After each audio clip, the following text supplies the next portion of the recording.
आई एकविरा प्रतिष्ठान पडगा व पडगा परिसर यांच्या वतीने आयोजित श्री क्षेत्र पडगा ते श्री क्षेत्र आई एकविरा देवस्थान पायी सोहळा मोठ्या उत्साहात संपन्न। या पायी पालखी सोहळ्याचे आयोजन आई एकविरा प्रतिष्ठान व पडगा यांच्या वतीने करण्यात आले होते। सोहळ्याचे अध्यक्ष विनोद भांगरे तथा उपाध्यक्ष गौतम पाटील यांच्या मार्गदर्शनाखाली पार पडली। पालखी प्रस्थानाच्या वेळी संपूर्ण परिसर भक्तिमय वातावरणाने भरावून गेला होता।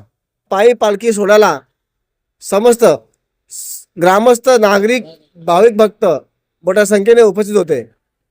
भक्तांच्या सहभागामुळे व जयघोषामुळे संपूर्ण मार्गावर श्रद्धा आणि भक्तीचे वातावरण निर्माण झाले होते।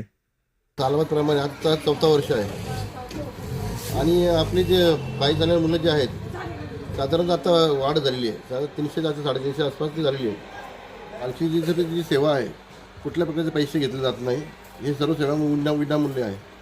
आणि मुलांची ती पालखीला येत असताना जल्लोष वेगळाच असतो त्यांचं आणि त्या आनंद खूप मजा करत असतात पालखीमध्ये आणि आनंद लुटत असतात ते, कारण मजा वाटते पालखीमध्ये।